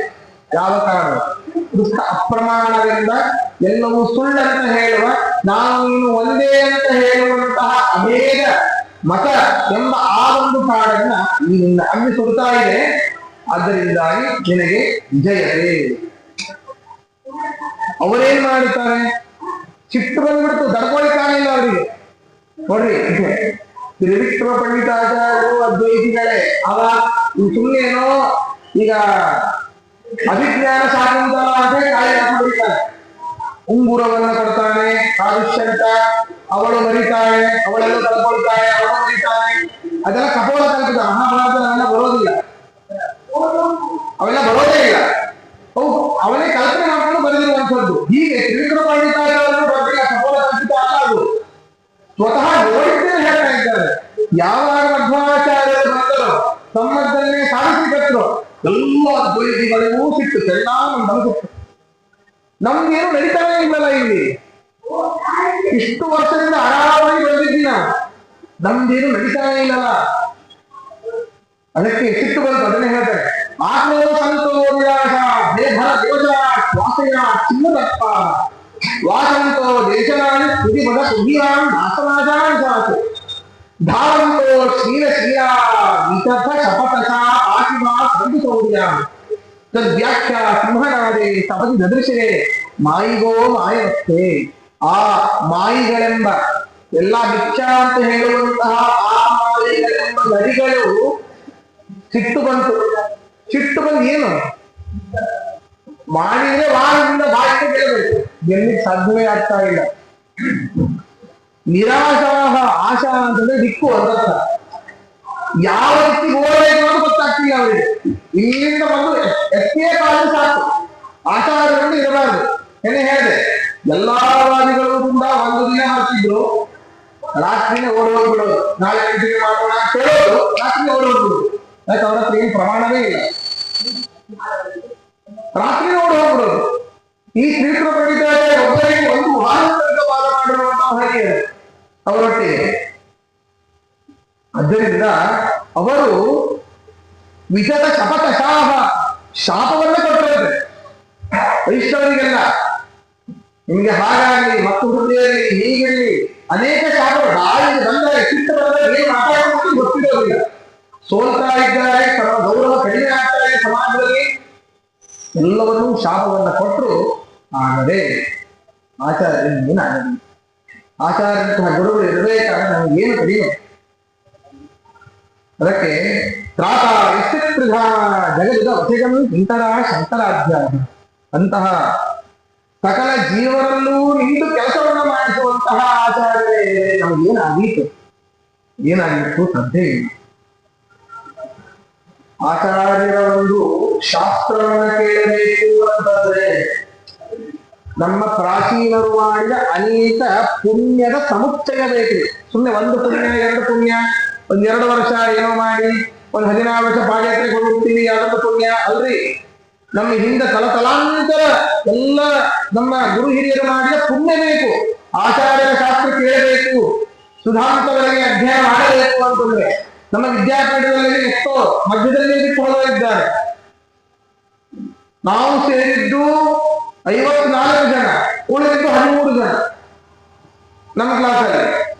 ಎಲ್ಲರಿಗೂ ಅವರು ಬರೆದಿರೋದಿಲ್ಲ, ತಲತಲಾಂತರ ಪುಣ್ಯ ಬೇಕು. ಸುಧಾ ಹೇಳಿದ ಗುರುಗಳು ಹೇಳಿದ್ದನ್ನ ಅರ್ಥ ಮಾಡಿಕೊಂಡ್ರೂ ಪುಣ್ಯ ಬೇಕು, ಅದನ್ನ ಅರ್ಥೈಸಿಕೊಂಡು ಭರಿಸಿಕೊಳ್ಳಬೇಕೆಂದ್ರೂ ಮಹಾಪುಣ್ಯ ಬೇಕು. ನಮ್ದೇನು ಇರೋದೇ ಇಲ್ಲ, ಗುರುಗಳ ಅನುಗ್ರಹ ನಮ್ಮ ಪೂರ್ವಜರು ಮಾಡಿದ ಪುಣ್ಯ. ಪ್ರಾಚೀನ ಚೀರ್ಣ ಪುಣ್ಯೋ ಚಯ ಚತುರತನ ಚಾರು ಚಿತ್ತ ಅಚ್ಯುಚ್ಚ ಮೋಸಂತಿ ಶ್ರುತಿ ಹಿತ ವಚನ ಕಾಮಕಾಶ್ಚೋದ್ಯತಿತ್ತು ವ್ಯಾಖ್ಯಾ ದುಃಖಾಟ ದುಃಖ ಚಿರಮುಚಿತ ಮಹಾಚಾರ ಕಿಂಪಾರ ಕಾಂಸ್ತೆ ಚಿತ್ರ ಶಾಸ್ತ್ರಕರ್ತ ಶರಣ ಪರಿಸರ ಸ್ಮಾವಯ ನಮ್ದು ಏನೂ ಇಲ್ಲ. ಪಂಡಿತಾಚಾರ್ಯ ಕೇಳುವಂಥದ್ದು ನೋಡ್ರಿ, ನಿಮ್ಮ ಒಂದು ಶಾಸ್ತ್ರದಲ್ಲಿ ಅತ್ಯುಚ್ಚಾರೋಪಿ ಅದ್ಭುತವಾದದ್ದು ಹೊರಡ್ತಾ ಇದೆ, ಅದ್ಭುತವಾದ ಗೊತ್ತಾಗ್ತಾ ಇದೆ ನಿಮ್ಮ ಅನುಗ್ರಹದಿಂದ. ಅಷ್ಟೇ ಅಲ್ಲ, ನಮ್ಮ ಪೂರ್ವಜರು ಮಾಡಿದ ಪುಣ್ಯದಿಂದಾಗಿ ಪ್ರಾಚೀನ ತೀರ್ಣ ಪುಣ್ಯ, ಅತ್ಯಂತ ಪ್ರಾಚೀನವಾದ ಸಂಗ್ರಹಿತವಾದ ಪುಣ್ಯದಿಂದಾಗಿ ನಿಮ್ಮ ಒಂದು ಶಾಸ್ತ್ರದ ಕೆಲವೊಂದು ಶಬ್ದಗಳು ಕಿವಿಗೆ ಬೀಳ್ತಾರೆ. ವಿದ್ಯುತ್ ಅರ್ಥ ಆಗ್ಬೇಕು, ಇನ್ನೂ ಜಾಸ್ತಿ ಪುಣ್ಯ ಬೇಕು. ಹಾಗಾಗಿ ನಮ್ಮ ಪೂರ್ವಜರು ಏನ್ ಮಾಡಿರ್ತಾರಪ್ಪ, ಇರೋ ಹೊಲ ಹೇಳಿಕೋಬಾರದು. ಈ ಹೇಳಿದ್ದು ಪಾಠಕೋಶ ಬರೋ ಮನಸ್ಸು ಬರ್ತದಲ್ಲ, ಆ ಮನಸ್ಸು ಬರಲಿಕ್ಕೂ ಬೇಕು ಪುಣ್ಯ. ಬಂದ ಮೇಲೆ ಯಾರತ್ರ ಮಾತಾಡಿದ್ರೆ ಸರಿಯಾಗಿ ಕೇಳಲಿಕ್ಕೂ ಪುಣ್ಯ ಬೇಕು. ಇಲ್ಲಿ ಕೇಳಿ ಹೋದ ಮೇಲೆ ಮನೆಯಲ್ಲಿ ಪ್ರವಚನ ವಿಷಯಗಳನ್ನ ನಿಮ್ಮ ಹೆಂಡತಿಗೆ ಮಕ್ಕಳಿಗೆ ಹೇಳುವಂಥದ್ದಕ್ಕೂ ಪುಣ್ಯ ಬೇಕು. ಪೂರ್ವಜರು ಏನು ಮಾಡಿರ್ತಾರ ಅನ್ನೋದಲ್ಲ, ಬೇಕಾದಷ್ಟು ಮಾಡಿರ್ತಾರೆ. ಅದರಿಂದ ಇಷ್ಟು ಪುಣ್ಯ ಬೇಕು. ಆಚಾರ್ಯರ ಒಂದು ಪ್ರವಚನ ಕೇಳುವುದರಿಂದಾಗಿ ಕೇಳಲಿಕ್ಕೆ ಇಷ್ಟು ಪುಣ್ಯ ಬೇಕು. ಕೇಳಿ ಅರ್ಥ ಮಾಡಿಕೊಂಡ್ರೆ ಇನ್ನೂ ಅಗಾಧವಾದ ಪುಣ್ಯದ ರಾಶಿ ಬರ್ತದೆ ನಮಗೆ. ಆದ್ರಿಂದ ಸ್ವಲ್ಪ ಆದ್ರೂ ನಾವು ಈ ಒಂದು ಜನ್ಮದಲ್ಲಿ ಬಂದಾಗ ಆಚಾರ್ಯರ ಶಾಸ್ತ್ರದ ಶ್ರವಣವನ್ನ ಮಾಡಬೇಕು. ಲೌಕಿಕರಾಗಿ ಇದ್ವಿ ಸರಿ, ರಿಟೈರ್ಡ್ ಅಂತೂ ಆಗಿವಲ್ಲ, ಸ್ವಲ್ಪ ಆದ್ರೂ ಕಲಿಲಿಕ್ಕೆ ಏನಾಗ್ಯದ? ಸಣ್ಣದಿಂದಲೇ ಶುರು ಮಾಡೋಣ, ಸಣ್ಣ ಶ್ಲೋಕದಿಂದ ಶುರು ಮಾಡೋಣ. ವೆಂಕಟೇಶ ಸ್ತೋತ್ರದ ಅರ್ಥವನ್ನ ಕೇಳೋ, ಅರ್ಥ ಮಾಡ್ಕೊಳ್ಳೋಣ, ಶ್ಲೋಕದ ಅರ್ಥವನ್ನು ಅರ್ಥ ಮಾಡ್ಕೊಳ್ಳೋಣ. ಪರಮಾತ್ಮ ಅನುಗ್ರಹ ಮಾಡಿಯೇ ಮಾಡ್ತಾನೆ. ಈ ಜನ್ಮದಲ್ಲಿ ಆಗೇ ಇರಬಹುದು, ಮುಂದಿನ ಜನ್ಮದಲ್ಲಾದ್ರೂ ಅನುಗ್ರಹ ಮಾಡಿಯೇ ಮಾಡ್ತಾನೆ. ಶುಚೀನಾ ಶ್ರೀಮತಾಗಿ ಯೋಗ ಭ್ರಷ್ಟೋ ಬೀಜಾಯತೆ, ನಾವೇನು ಬೀಜಾಗಬೇಕು.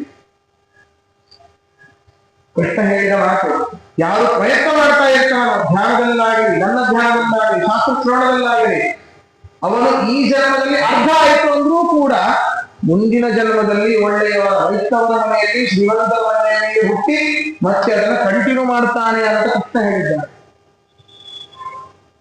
ಅದು ನನ್ನ ಜವಾಬ್ದಾರಿ. ಹೀಗೆ ಹೇಳಿದರು. ಆದ್ರಿಂದ ಸ್ವಲ್ಪ ಆದ್ರೂ ಪ್ರಯತ್ನ ಪಡಬೇಕು ನಾವು. ಸ್ತ್ರೀಯರು ಲಕ್ಷ್ಮೀ ಶೋಭಾನೆ ಅರ್ಥವನ್ನ, ಹರಿನಾಮ ಅರ್ಥವನ್ನ ಅದನ್ನ ಅರ್ಥ ಮಾಡ್ಕೊಳ್ಳಿಕ್ಕೆ ಪ್ರಯತ್ನ ಪಡಬೇಕು. ಹೀಗೆ ಯಾವಾಗ ಇವರೆಲ್ಲ ಸುಳ್ಳು ಸುಳ್ಳು ಅಪವಾದಗಳನ್ನು ಹೇಳಿ ಶುರು ಮಾಡ್ತಾರೋ ಆವಾಗ ಹೇಳ್ತಾರೆ, ಅದನ್ನೇ ಏನ್ ಮಾಡಿದ್ರು ಎಲ್ಲಾ ಶ್ರುತಿಗಳು ಹಿಂದೆ ಮುಂದೆ ಕೆಳಗೆ ಮೇಲೆ ಅದು ಸರಿ ಇದು ತಪ್ಪು ಅಂತ ಎಲ್ಲವೂ ತಪ್ಪೇ ಅಂತ ಹೇಳಿದ್ರು. ಅಷ್ಟೌ ಸಮಸ್ತ ಶ್ರುತಿಗತ ಮಧುರೈ ರತ್ನಭೂಗಂ ಯಥಾಧೈ ಅರ್ಥಂ ಲೋಕೋಪಕೃತಿ ಗುಣಗಣ ನಿಲಯ ಸೂತ್ರಯಾಮ ಸುವೃತ್ತಂ ಯೋಸೌ ವ್ಯಾಸಾಭಿಧಾನಃ ತಮಃ ಮಹಹರರ್ ಭಕ್ತಿ ತತ್ಪ್ರಸಾದ ಸದ್ಯೋ ವಿದ್ಯೋಪಲಬ್ಧೈ ಗುರುತ್ವನ ಗುರುಂ ದೇವದೇವಂ ನಮಾಮಿ. ಎಲ್ಲಾ ದೇವಾನುದೇವತೆಗಳು, ಎಲ್ಲ ಶುಭದೇವರು ಹೋಗಿ ಮೊದಲೇ ಇಂದ್ರನಿಗೆ ಹೇಳ್ತಾರೆ. ಇಂದ್ರ ಹೋಗಿ ವಾಯುದೇವರು ಬ್ರಹ್ಮದೇವರನ್ನೇ ಮುಂದು ಮಾಡಿಕೊಂಡು ಹೋಗಿ ಕ್ಷೀರಾಬ್ಧಿಶಾಲಿಯಾದ ಪರಮಾತ್ಮನಿಗೆ ಹೇಳಿದಾಗ ಆವಾಗ ಈ ಅರ್ಥವ್ಯಕ್ತವಾದ ಶ್ರುತಿಯನ್ನ ವೇದವ್ಯಾಸರು ಅವತಾರ ಮಾಡಿ 4 ವಿಭಾಗವಾಗಿ ಸರಿಯಾಗಿ ಮಾಡ್ತಾರೆ.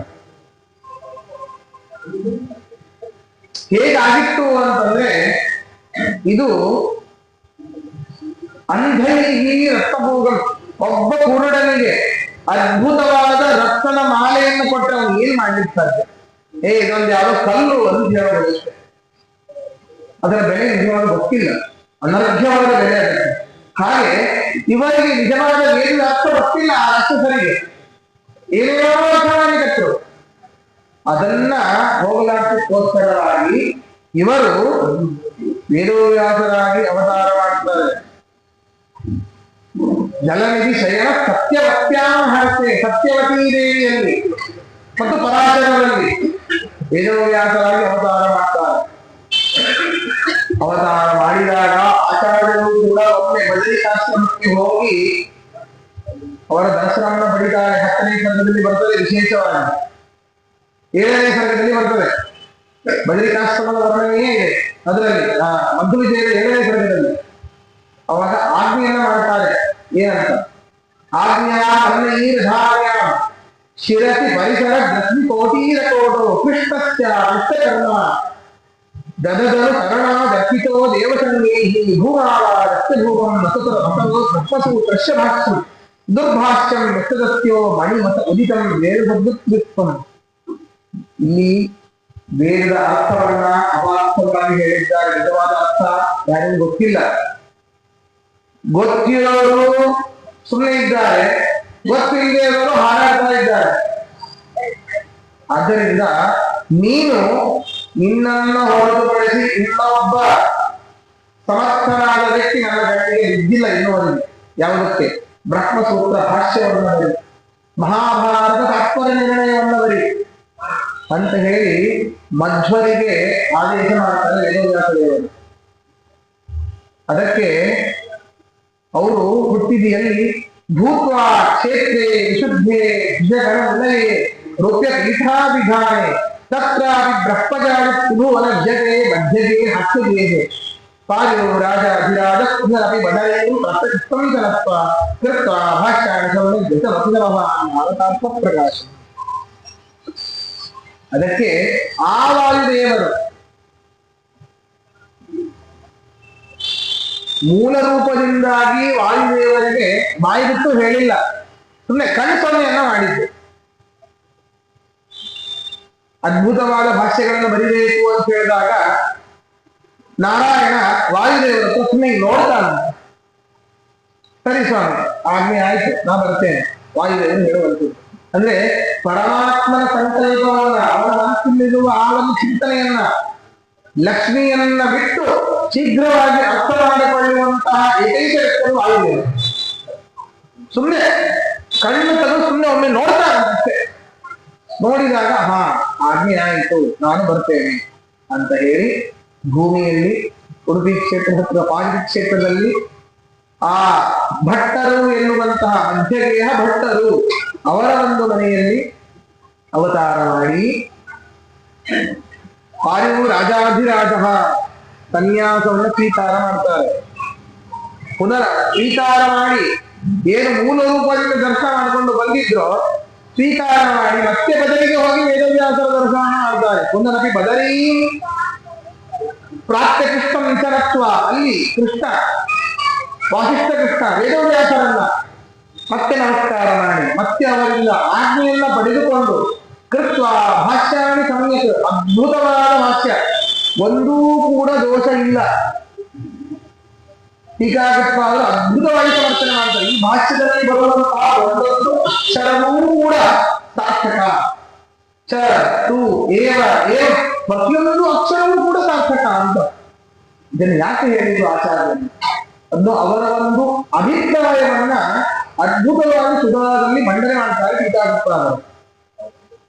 ಅದರಿಂದಾಗಿ ಭಾರತಾರ್ಥ ಪ್ರಕಾಶಂ, ಭಾರತಕ್ಕೆ ಮಹಾಭಾರತಕ್ಕೆ ಮಹಾಭಾರತ ತಾತ್ಪರ್ಯ ನಿರ್ಣಯ ಎಂಬುದಾಗಿ ಒಂದು ಗ್ರಂಥವನ್ನು ಬರೀತಾರೆ.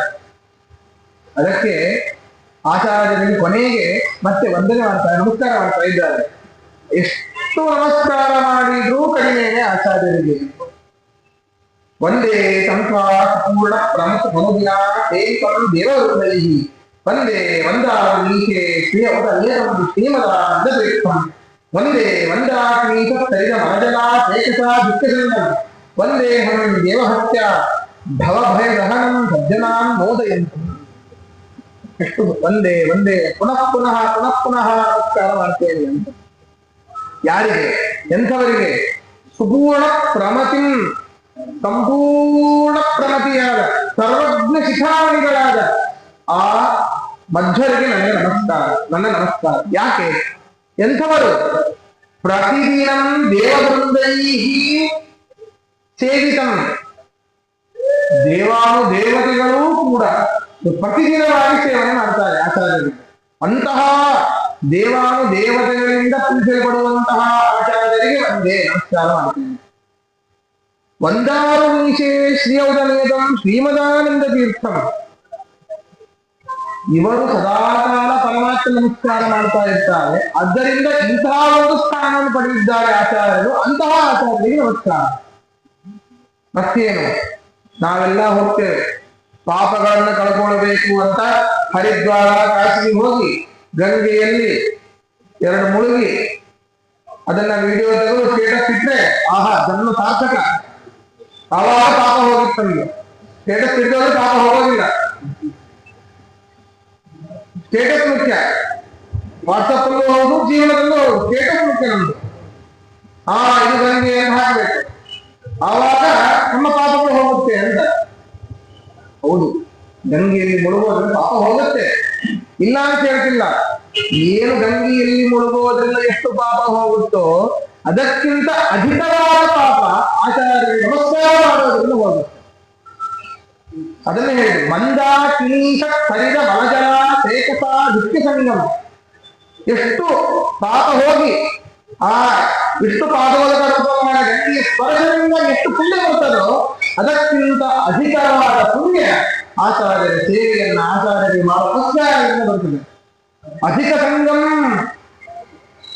ಒಂದೇ. ಅಂತಹ ಆಚಾರ್ಯ ನಮಸ್ಕಾರ ಮಾಡ್ತೇನೆ. ಮತ್ತಿನ್ನೇನು, ಕೊನೆಯದೇನು, ಮೋಕ್ಷವನ್ನು ಕೊಡಬೇಕು. ಮೋಕ್ಷ ಕೊಡ್ಲಿಕ್ಕೆ ಪರಮಾತ್ಮ ಅನುಗ್ರಹ ಬೇಕು. ಪರಮಾತ್ಮ ಅನುಗ್ರಹ ಬೇಕು ಅಂದ್ರೆ ಭಕ್ತಿ ಬೇಕು. ಅಂತಹ ಸಜ್ಜನ ಮೋದಯಂತಂ ಭವಭಯಧರಂ, ಸಜ್ಜನರಿಗೆ ಸದಾಕಾಲ ಆನಂದವನ್ನು ಕೊಡುವಂತಹ ಈ ಭವ ಸಂಸಾರವೆಂಬ ದೊಡ್ಡ ಭವ, ಇದರಲ್ಲಿರುವಂತಹ ಭಯ, ಅದೇ ಅಜ್ಞಾನ, ಆ ಅಜ್ಞಾನವನ್ನ ದಹನ ಮಾಡುವಂತಹ ಆಚಾರ್ಯರಿಗೆ ಭಕ್ತಿಯ ಒಂದೇ. ಭಕ್ತಿಯಿಂದ ನಮಸ್ಕಾರ ಮಾಡ್ತೇನೆ. ಭಕ್ತಿಯನ್ನ ಕೊಡಿ ಗೋವಿಂದೇ ದೇಹಿ ಭಕ್ತಿ, ಅದೊಂದನ್ನ ಕೊಡಿ, ನಮ್ಮ ಜೀವನ ಉದ್ಧಾರ. ಅಂತಹ ಆಚಾರ್ಯರಿಗೆ ನಾನು ನಮಸ್ಕಾರ ಮಾಡ್ತೇನೆ. ಮತ್ತೆ ಸುಬ್ರಹ್ಮಣ್ಯ ಸುಭೃಶಂ ಕೇಶವ ರಂಗದೇಶಃ ಶ್ರೀಮತ್ ಪಾದಾಬ್ಜವಕ್ತ ಸ್ತುತಿ ಮಕದಹರೇ ವಾಯುದೇವಸಿತಾಸ್ಯ ತತ್ಪಾದಾರ್ಚಾದರೇಣ ಘೃತಿದ ಬದಲಸನ್ ನಾಳೆಯ ಕೇತಯಾಯ ಸಾಮ್ರಾಜ್ಯ ಮೂಲವಂತಿಂ ಮತಿಗುಣ ಮುಕ್ತಿನೇತೇ ಭಜಂತಿ. ಈ ಸುಬ್ರಹ್ಮಣ್ಯಾಖ್ಯ ಸೂರಿ, ಈ ತ್ರಿವಿಕ್ರಮ ಪಂಡಿತಾಚಾರ್ಯರ ತಂದೆ ಸುಬ್ರಹ್ಮಣ್ಯ ಭಟ್ಟರು ಅಂತ. ಅಂತಹ ಜ್ಞಾನಿಗಳ ಮಗ ಈ ತ್ರಿವಿಕ್ರಮ ಪಂಡಿತಾಚಾರ್ಯರು ನಾನು ಮಾಡಿರುವಂಥದ್ದು ಅಂತ. ನಾವೆಲ್ಲ ಏನ್ ತಿಳ್ಕೊಳ್ತೇವೆ, ಬರೀ ಅವರು ವಾಯುಸ್ತುತಿ ಅಷ್ಟೇ ಮಾಡಿದ್ದಾರೆ ಅಂತ ತಿಳ್ಕೊಳ್ತೇವೆ. ಇಲ್ಲ, ವಿಷ್ಣುಸ್ತುತಿಯನ್ನು ಮಾಡಿದ್ದಾರೆ. ಈ ವಾಯುಸ್ತುತಿ ಮಾಡೋದಕ್ಕಿಂತ ಮುಂಚೆ ತ್ರಿವಿಕ್ರಮ ಪಂಡಿತಾಚಾರ್ಯರು ವಿಷ್ಣುಸ್ತುತಿ ಅಂತ ಮಾಡಿದ್ದಾರೆ. ಅದು ಇದೇ ರೀತಿಯಲ್ಲಿಯೇ, ಅದು ಅದ್ಭುತವಾಗಿದೆ ವಿಷ್ಣುಸ್ತುತಿ. ನಮ್ಮ ಅದರ ಪಾರಾಯಣ ಇಲ್ಲ, ಅದು ಕೂಡ ಅದ್ಭುತವಾಗಿದೆ. ಅಂತಹ ಕೇಶವಾನಂದ ತೀರ್ಥ ಶ್ರೀಮತ್ ಪಾದಾಬ್ಜ ಭಕ್ತ, ನಾನು ಕೇಶವನಲ್ಲಿ ಆನಂದ ತೀರ್ಥನಲ್ಲಿ ಅವರ ಪಾದ ಕಮಲಗಳಲ್ಲಿ ಭಕ್ತಿಯಂತ ಮಾಡುವಂತಹವರು. ನಾನು ಸ್ತುತಿಂ ಅಕೃತ ಹರೇಹೇ ವಾಯುದೇವಸ್ಯ, ಹರೇಹೇ ಸ್ತುತಿಂ ವಾಯುದೇವಸ್ಯ, ಹರಿಯ ಸ್ತುತಿಯನ್ನು ಮಾಡಿದ್ದೇನೆ, ವಾಯುದೇವ ಸ್ತುತಿಯನ್ನು ಮಾಡಿದ್ದೇನೆ. ಇಂತಹ ಈ 2 ಸ್ತುತಿಗಳನ್ನ ನಾವು ಪ್ರತಿನಿತ್ಯ ಪಾರಾಯಣ ಮಾಡುವುದರಿಂದ ಏನಾಗತ್ತೆ, ಮುಕ್ತಿ ಮೇತೆ ವ್ರಜಂತಿ, ಮುಕ್ತಿಗೆ ಹೋಗ್ತಾರೆ ಸಂಶಯವಾಗಿ, ನಿಸ್ಸಂದೇಹವಾಗಿ, ಸಂಶಯವೇ ಇಲ್ಲ ಇದರಲ್ಲಿ, ಮುಕ್ತಿಗೆ ಹೋಗ್ತಾರೆ ಅಂತ ಈ ತ್ರಿವಿಕ್ರಮ ಪಂಡಿತಾಚಾರ್ಯರು ಹೀಗೆ ಹೇಳಿ ತಮ್ಮ ಒಂದು ವಾಯುಸ್ತುತಿಯನ್ನ ಆಚಾರ್ಯರಿಗೆ ಸಮರ್ಪಣೆ ಮಾಡುತ್ತಾ ಇದ್ದಾರೆ. ಶ್ರೀಕೃಷ್ಣಾರ್ಪಣಮಸ್ತು. ಈ ಒಂದು ಹನುಮದ್ ವ್ರತದ ಅಂಗವಾಗಿ ಜ್ಞಾನ ಪತ್ರವನ್ನ ಮಾಡ್ತಿರುವಂತಹ ಎಲ್ಲ ಭಕ್ತರಿಗೂ ವಿಶೇಷವಾಗಿ ಹರಿವಾಯುಗಳ ಅನುಗ್ರಹ ಆಗಲಿ, ಹರಿ ಸರ್ವೋತ್ಮ ವಾಯು ಜೀವೋತ್ಮತ್ವ ಜ್ಞಾನ ಲಭಿಸಲಿ ಅಂತ ಪರಮಾತ್ಮನಲ್ಲಿ ಪ್ರಾರ್ಥನೆ ಮಾಡುತ್ತಾ 2 ಮಾತುಗಳನ್ನು ಮುಗಿಸ್ತಾರೆ. ಕೃಷ್ಣ ಅವರು